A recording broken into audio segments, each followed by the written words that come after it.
China farms more oysters than any other country in the world, by a massive margin. In fact, more than 80% of all oysters served on plates around the globe come from China's shores. It's a staggering figure that underscores how important these shellfish have become to China's aquaculture industry. At first glance, it looks like a win-win. Locals enjoy a nutritious delicacy, the seafood industry thrives, and exports bring in valuable revenue. But there's another side to this booming industry, one that's not quite as appetizing. In coastal communities, the leftovers of this oyster empire are piling up, literally. Massive mounds of discarded oyster shells are becoming a common sight, especially in oyster farming hubs. To some, they're just an eyesore. To others, they're an environmental nightmare. Why? These seemingly harmless piles of shells are more than just ugly. Over time, they become breeding grounds for bacteria, spreading disease, and releasing harmful gases like hydrogen sulfide and ammonia.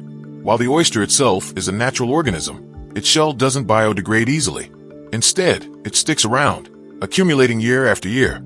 As China's oyster production has ramped up, so has this shell crisis. But in a twist that only China could pull off at such a scale, the country has found an unexpected use for this mounting waste, transforming oyster shells into a tool to revive barren land. Yes, the same shells causing problems by the sea are now being used to breathe life into dying soil. Let's rewind for a moment. China's relationship with oysters dates back thousands of years. These shellfish have long been prized as a food source, but they were also used in surprisingly advanced ways. In 1058, a Chinese scholar named Kaiang proposed a novel idea, strengthening bridge foundations by cultivating oyster reefs around them. These reefs would act as natural shock absorbers, protecting the structures from tidal erosion and waves. Still, large-scale oyster farming wasn't feasible for much of China's history.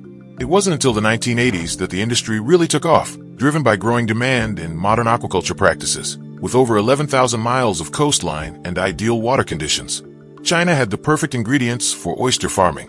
In 1983, oyster farms covered around 62,000 acres.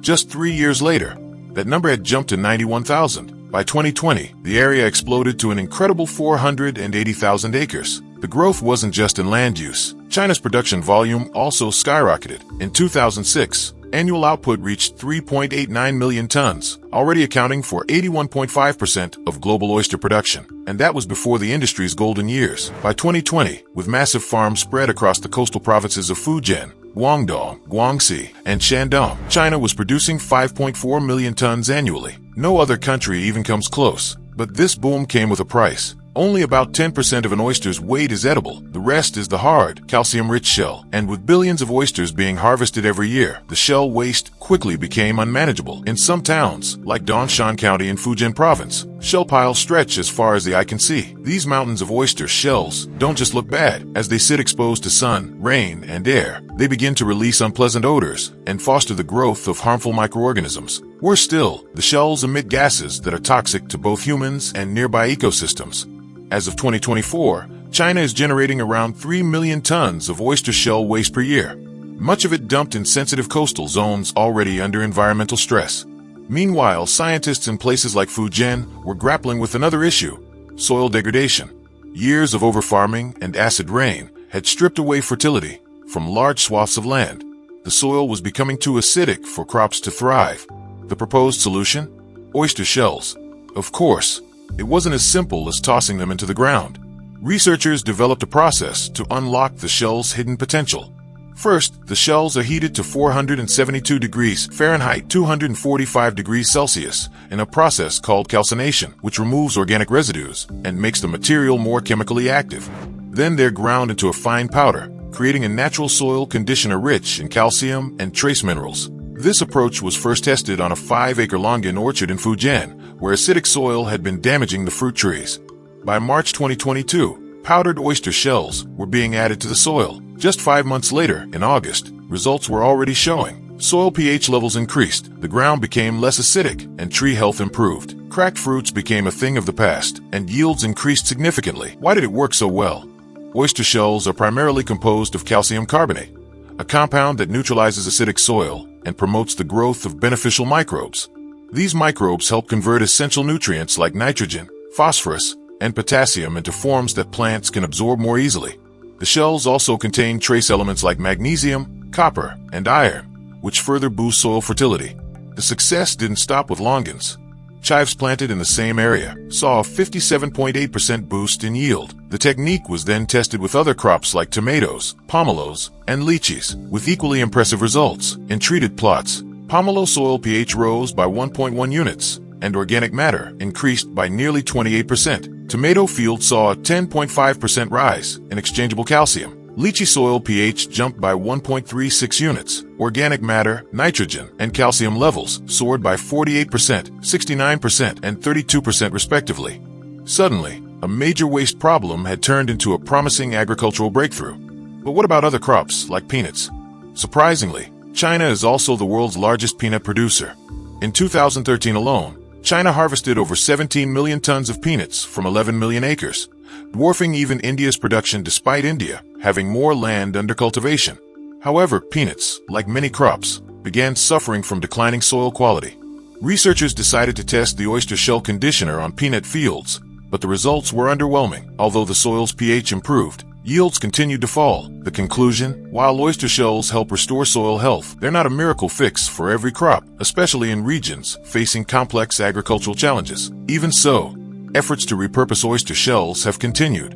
In 2018, a major facility was established in Huiyin County, covering 34 acres and capable of processing 120,000 tons of shells annually. The processed shells are turned into 100,000 tons of soil conditioner each year, enough to support large-scale agriculture. That same year, this conditioner was used on lettuce farms across 1,800 acres of infertile land. Around 271 tons of shell powder were applied. The results were dramatic. Soil pH improved from 5.11 to 6.05, and organic matter increased by 37.6%. Most importantly, lettuce yields rose by 20%. There's more. According to experts from the Chinese Academy of Sciences, improving soil health this way also reduces carbon emissions. In one lettuce growing cycle alone, emissions were cut by over 5,600 tons, thanks to increased soil carbon retention. The benefits are clear: higher yields, fewer chemicals, lower costs, and better environmental outcomes. Farmers earn more from higher quality produce, while consumers benefit from food grown with fewer synthetic inputs. China now has a clear path forward: turn a massive waste problem into a sustainable farming solution. Scaling up production of oyster-based soil conditioners could help reclaim desertified land, boost food security, and create new green industries. But oysters are doing more than just saving soil. In Hong Kong's Pak Nai region, scientists and conservationists are working to restore wild oyster reefs, once a vital part of the local ecosystem. The area, near the bustling cities of Hong Kong and Shenzhen, had seen its natural oyster populations all but disappear due to overharvesting and urban development. Starting in 2020, the Nature Conservancy and the University of Hong Kong teamed up to restore this critical habitat. Their method? Reintroduce traditional oyster farming posts into the muddy tidal flats and arrange them to mimic natural reef structures. This approach provides shelter for young oysters to attach and grow, promoting biodiversity and improving coastal resilience. Interestingly, while many restoration projects rely on hatcheries, the waters near Hong Kong are still rich in wild oyster larvae. That means once the structures are in place, nature takes care of the rest. In the end, China's oyster story isn't just about seafood. It's a tale of innovation, environmental recovery, and sustainable agriculture. China's agricultural land is shrinking, and fast. That may come as a surprise for a country that's been turning deserts green, tree by tree, acre by acre. But while environmental restoration is a long game, degradation moves quickly. Between industrial development, booming cities, and widespread pollution, China is losing valuable farmland every year.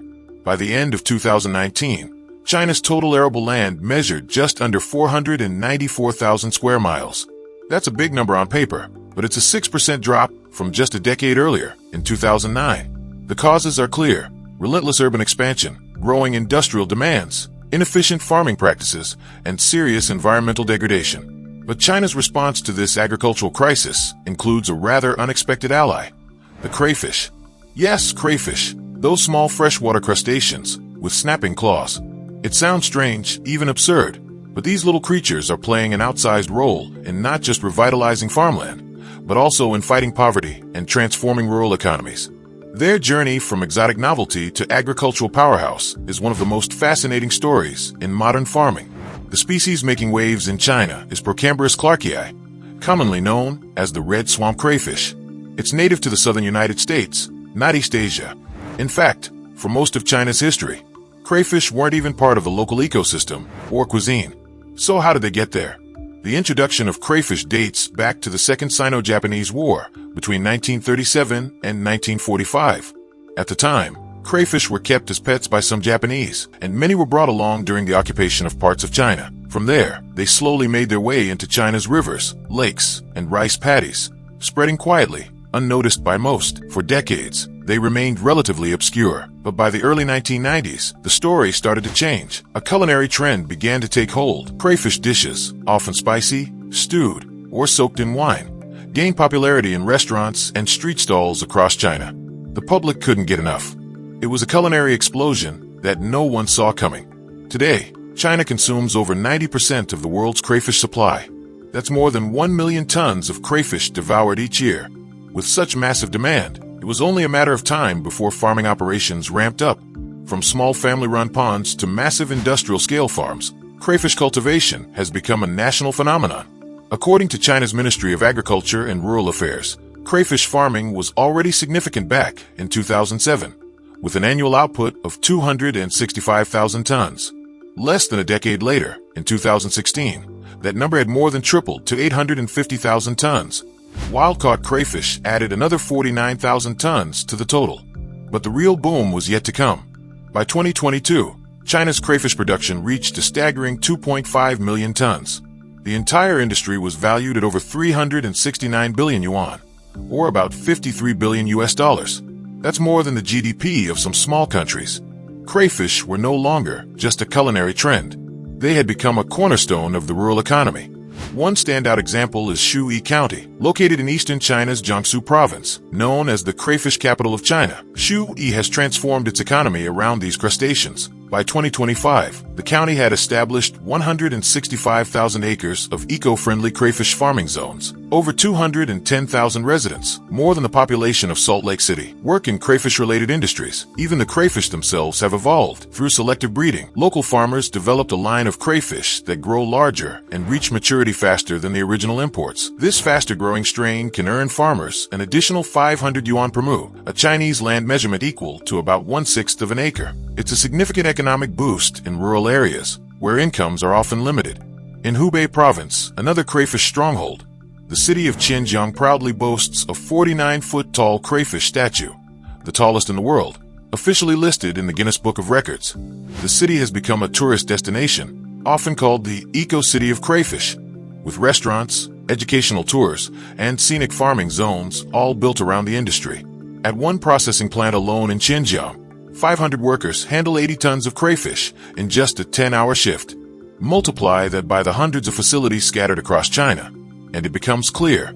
This is not just a food item, it's a national enterprise. But perhaps the most fascinating development of all is how crayfish are being integrated directly into agriculture, specifically into rice farming.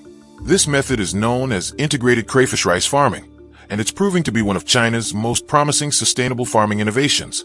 The idea is simple yet ingenious. Farmers plant rice in their paddies as usual, but they also dig circular trenches around the fields. These serve as habitats for crayfish.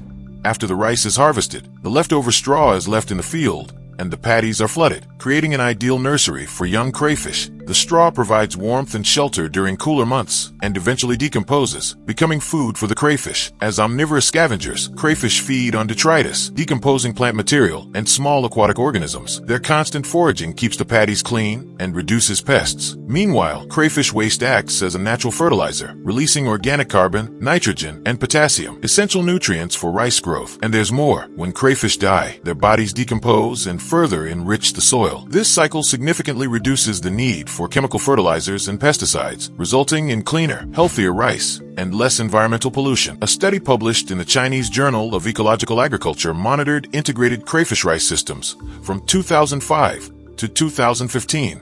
The results showed that these systems significantly outperformed traditional monoculture rice fields in terms of soil health, biodiversity, and yield. Before 2014, farmers would rotate between crayfish and rice on the same fields, but the introduction of mixed farming changed everything. By 2015, 93% of local farms in participating regions had adopted this integrated approach. According to a 2018 report by the Ministry of Agriculture, Crayfish production in one city doubled in a single year, reaching 70,000 tons in 2017. This method is now widely seen as a way to maximize yields, increase rural incomes, and make use of less fertile soil, all without compromising environmental sustainability. As revolutionary as this farming method is, it's not without its downsides. First, growing rice and crayfish together isn't as easy as it might seem. It requires technical knowledge, careful planning, and precise water management. Crayfish are resilient, but they're also opportunistic feeders. If managed poorly, they can start damaging the rice crop they're meant to support. Then there's the issue of land use. To create permanent crayfish habitats, many farmers dig deep trenches and flood fields year-round. This shift from seasonal to permanent flooding reduces the availability of dry land, especially for winter crops like wheat, barley, and rye. That's a serious concern. While rice remains China's primary grain, with 207.5 million tons produced in 2024, wheat is close behind at 140.1 million tons.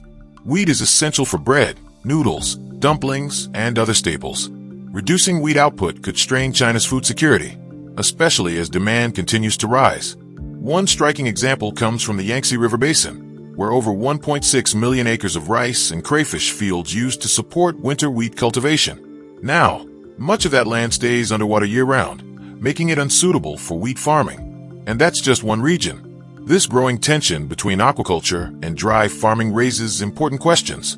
Can China strike a balance between maximizing income from crayfish and protecting long-term grain supplies? Can integrated systems evolve to support both summer and winter crops? Despite the challenges, China's crayfish experiment has captured the attention of the world. It's a rare example of an invasive species being transformed into a tool for sustainable farming, poverty alleviation, and even national pride.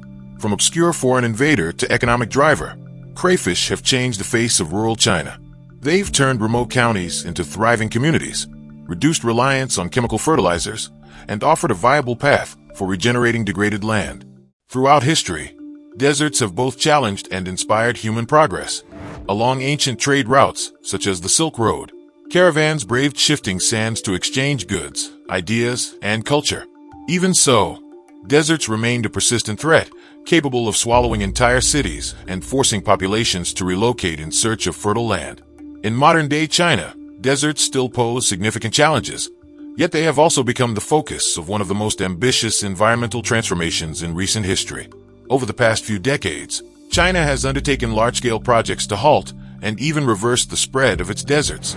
The Gobi and Taklamakan, once considered impenetrable and uncontrollable, have begun to shrink in certain areas due to reforestation programs and innovative water management.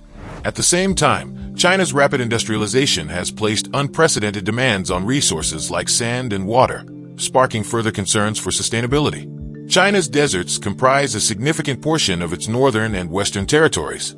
Historically, nomadic communities coexisted with these arid lands, adapting their lives to seasonal weather patterns. However, as the 20th century brought industrial expansion, pressures on the environment grew. By the 1970s, the Gobi Desert alone was encroaching southward at an alarming pace, threatening settlements and farmland. The Taklamakan Desert, famously nicknamed the Sea of Death, also expanded its dunes into once fertile margins. The Chinese government recognized the urgency of the problem in the late 1970s. By 1978, leaders unveiled a reforestation initiative known as the 3 North Shelter Forest Program, also called the Gray-Green Wall. Influenced by smaller-scale afforestation projects worldwide, policymakers envisioned a vast belt of trees stretching across multiple provinces. The ultimate goal was straightforward: stabilize the shifting sands and protect towns and cities from devastating sandstorms. At the time, many experts questioned whether such a massive tree-planting venture could succeed in regions known for harsh climates and minimal rainfall. Yet the commitment was unwavering. Public and private entities joined forces, marshaling thousands of volunteers and professionals to begin planting tree saplings. Early phases faced difficulties due to low survival rates, harsh winters, and limited irrigation infrastructure. Nevertheless, each obstacle provided lessons, and by the 1990s, tree survival rates had begun to improve. From 1978 until the mid-2000s, the 3 North Shelter Forest Program expanded steadily. According to government reports, around 193,000 square miles of land had been afforested by 2009. The program set a long-term horizon, with a target completion date of 2050. indicating the nation's emphasis on persistence and sustained effort. Data released in 2022 suggests a remarkable milestone. The Gobi Desert, once growing by an estimated 3,800 square miles annually in the 1980s, has begun to contract. Researchers calculate it is now shrinking by about 770 square miles per year, a shift often attributed to tree planting, irrigation management, and better land use regulations. Concurrently, the frequency of sandstorms has shown a measurable decrease, offering relief to regions within China as well as neighboring countries like Mongolia, North Korea, and South Korea. Local communities played a crucial role in these successes. Countless individual citizens, motivated by the prospect of safeguarding their homes, took part in planting and maintaining saplings. In one well-publicized example, a couple in Inner Mongolia reportedly spent 4 decades planting 74,000 acres of trees. Their dedication symbolizes a grassroots approach where ordinary people contribute to a monumental national objective. While the Gobi captures much of the media attention, the Taklamakan Desert is equally significant, covering roughly 130,000 square miles. It is China's largest shifting sand desert. Desertification here was so extreme that farmers regularly witnessed dunes advancing onto cultivated plots and roads. In response, authorities launched the Green Belt Project, an extension of the Great Green Wall principle, designed to surround the Taklamakan with a vegetative buffer. This undertaking resulted in a 1,890-mile-long belt circling the desert. Planners introduced hardy plant species such as desert poplars, red willows, and drought-resistant shrubs capable of anchoring the soil. Implementation stretched across 4 decades, concluding major phases in 2022. By that point, approximately 1,715 miles of the belt had been established, with an additional 177 miles left to finish. Local economies benefited as some species planted in the green belt carried agricultural or medicinal value, creating new revenue streams. However, maintaining these desert forests remains challenging, with irrigation systems and continuous monitoring essential to ensuring survival rates. China's leadership also prioritized building infrastructure in previously unreachable desert regions. This serves multiple functions, supporting natural resource extraction, improving transport efficiency, and connecting isolated communities. In the Taklamakan, engineers have constructed 3 major highways across the shifting sands. The oldest, completed in 1995, was primarily intended for oil field development but quickly opened to the public. 2 additional highways followed in the ensuing years to meet growing travel and logistics needs. Each road presented formidable hurdles, especially regarding constant sand accumulation on the pavement. To combat encroaching dunes, China established a network of small irrigation stations at 2.5-mile intervals along the roads. These stations pump water to desert plants capable of stabilizing the sand. Additionally, workers use specialized nets and fences that slow shifting dunes. According to local highway authorities, annual maintenance can involve removing millions of tons of sand to keep lanes clear. Over time, these measures have dramatically improved road safety and usability. Similar challenges arose with the Lingtuan Railway, a 439-mile track running predominantly through remote desert land. High winds and sand buildup initially caused regular disruptions. To mitigate these issues, rail officials introduced sand barriers, planted vegetation around the tracks, and set up 9 sand control centers for continuous monitoring. Within a year, an estimated 10,000 workers were mobilized and $500,000 spent on track maintenance and vegetation projects. These proactive strategies highlight China's determination to sustain functional transport networks in harsh environments. Alongside reforestation and infrastructure, China has invested in large-scale renewable energy projects in its deserts. Perhaps the most visually striking example is the solar thermal power station near Dunhuang in the Gobi Desert. Its 12,000 mirrors track the sun and reflect concentrated light onto a central tower filled with molten salt. The salt's heat generates steam that drives turbines, producing up to 100,000 kilowatts per hour, enough, by certain estimates, to power 1,100,000-watt light bulbs simultaneously. Solar thermal stations offer an advantage over standard photovoltaic arrays. The molten salt retains heat for hours after sunset, creating a more stable and continuous power supply. Official data suggests this Dunhuang plant can deliver about 390 million kilowatt-hours of electricity annually, displacing fossil fuels and reducing carbon emissions. Looking ahead, the success or failure of these initiatives carries implications beyond China's borders. Nations in Africa and the Middle East, facing similar desertification, often look to China's mixed experiences for inspiration and cautionary tales. As desertification threatens roughly 13 million square miles worldwide, efforts to curb its advance could shape future dialogues on climate adaptation, food security, and biodiversity.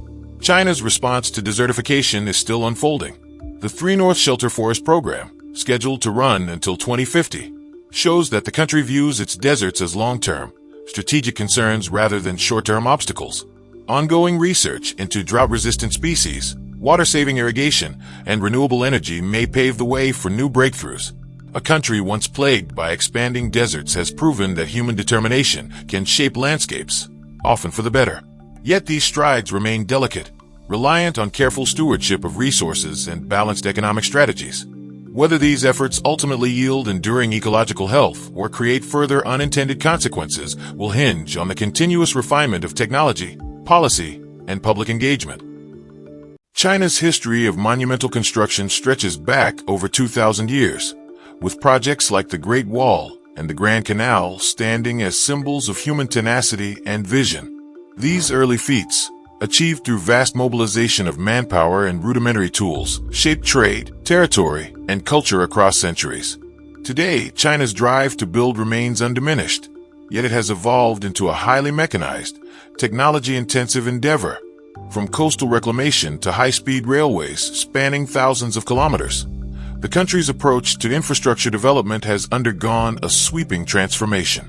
This modern momentum is powered by an arsenal of unprecedented mega-machines, each capable of completing projects at speeds and scales that were once unimaginable. In the late 20th century, a series of economic reforms paved the way for rapid industrial growth and an urgent demand for new infrastructure. Between 1980 and 2000, China's urban population nearly doubled, placing immense pressure on traditional building methods. In response, state-owned enterprises and private firms began investing in advanced construction equipment. By the mid-2000s, the country emerged as a leader in large-scale engineering projects, exemplified by landmarks such as the Three Gorges Dam, an undertaking that required sophisticated cranes, tunneling devices, and specialized vessels. These earlier achievements served as a catalyst, prompting further innovations in machinery that would eventually redefine global standards for construction speed and capacity. The Magic Island maker, Tianquan. A key milestone in coastal engineering emerged in 2017, when China unveiled the massive dredging vessel Tianquan, measuring 140 meters in length and nearly 28 meters in width. It stands among the most powerful dredgers in Asia, with the capacity to excavate and pump up to 6,000 cubic meters of seabed materials per hour. It can fill an Olympic-sized swimming pool in just 20 minutes. This continuous process of suction and deposition has been instrumental in reclaiming land for industrial zones and port expansions, as well as in island-building initiatives. While the technique raises concerns about coastal ecosystems, the vessel's efficiency has accelerated projects that once required years of painstaking labor. The SLJ 932 Iron Monster, revolutionizing bridge construction. Moving from seascapes to spans of concrete and steel, the SLJ 900/32 has become emblematic of China's rapid bridge-building capability. Launched in the 2010s, this 91-meter-long machine, often referred to as the Iron Monster, moves on 64 wheels subdivided into 4 sections, each capable of rotating 90 degrees. By aligning itself with pre-existing bridge columns, it lifts and places prefabricated segments with remarkable precision. This approach reduces the need for extensive scaffolding, lowers labor costs, and improves safety conditions. Early estimates suggest the SLJ 932 can place a new span every 24 minutes, potentially completing over 700 bridge segments throughout its service life. As part of the Belt and Road Initiative, these machines facilitate the construction of expansive overpasses that link remote regions, transforming local economies in the process. The 1,000-ton level girder erection machine. For cross-sea high-speed railway projects, China has deployed a 1,000-ton level girder erection machine designed to operate in harsh coastal and oceanic conditions. Often measuring over 160 meters in length, This specialized equipment integrates more than 15,000 individual components. Its standout feature lies in its endurance, as it can withstand high-velocity winds and corrosive saltwater environments. This capability enables construction to progress with minimal downtime, even during challenging weather. By speeding up segment placement and eliminating certain manual steps, the machine exemplifies how China's construction sector merges size with cutting-edge technology. Many infrastructure planners point to these innovations as contributors to the consistent expansion of the country's high-speed rail network, already the largest of its kind in the world. Fast-tracking railway development, the CYP 500. High-speed rail forms a critical component of China's blueprint for economic growth, linking distant cities and fostering trade. At the heart of this vision are machines like the CYP 500, a rapid track-laying system capable of laying 2 kilometers of railway track in a single day. Older methods might achieve a few hundred meters in the same time frame, making this device a major breakthrough for on-site efficiency. Each unit is equipped with synchronized cranes that hoist rails and concrete sleepers, positioning them with precision before sealing them into place. These systematic steps reduce manual labor, enhance safety, and keep projects on schedule. By enabling quick completion of tracks through mountainous and urban regions alike, the CYP 500 has allowed China's railway network to reach over 40,000 kilometers of high-speed lines as of the early 2020s. Going underground, CRCHI tunneling machines. China's focus on connectivity also extends below the surface. Tunneling machines produced by the China Railway Construction Heavy Industry Corporation, CRCHI, often reach diameters of up to 15 meters, making them among the largest tunnel borers worldwide. They combine impressive torque, sometimes exceeding 40,000 Newton meters, with advanced laser guidance. This setup enables simultaneous excavation and lining of tunnel walls, minimizing potential collapse and erosion. In urban centers such as Beijing, Shanghai, and Guangzhou, these machines have delivered new subway lines ahead of tight deadlines, alleviating congestion for millions of commuters.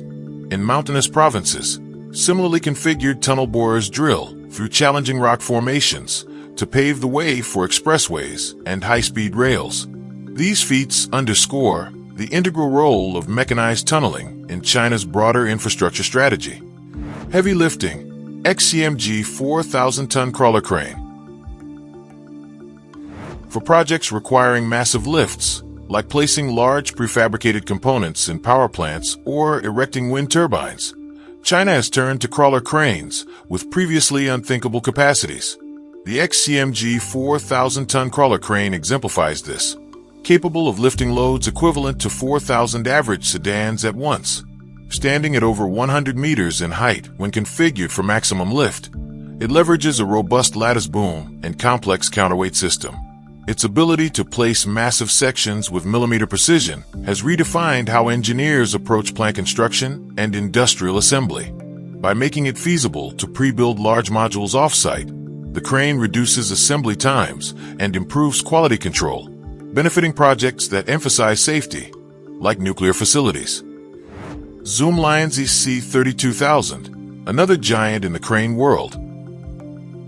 Another record-setting crawler crane is the Zoomlion ZCC32000, with a 3,200-ton lifting capacity and a maximum height of around 178 meters. It competes on a global scale for heavy lifting applications.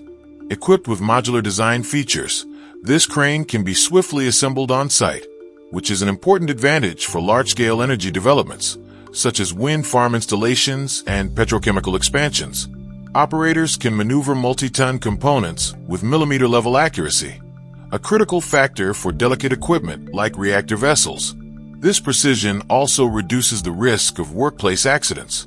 Since its debut, the ZCC32000 has become a mainstay for large contractors, illustrating the growing demand for high-capacity lifts in China's evolving industrial landscape. In pushing the limits of engineering, China's construction boom offers a glimpse into a future in which large-scale building may be measured not only by speed, but by the broader impacts it leaves on communities and the planet.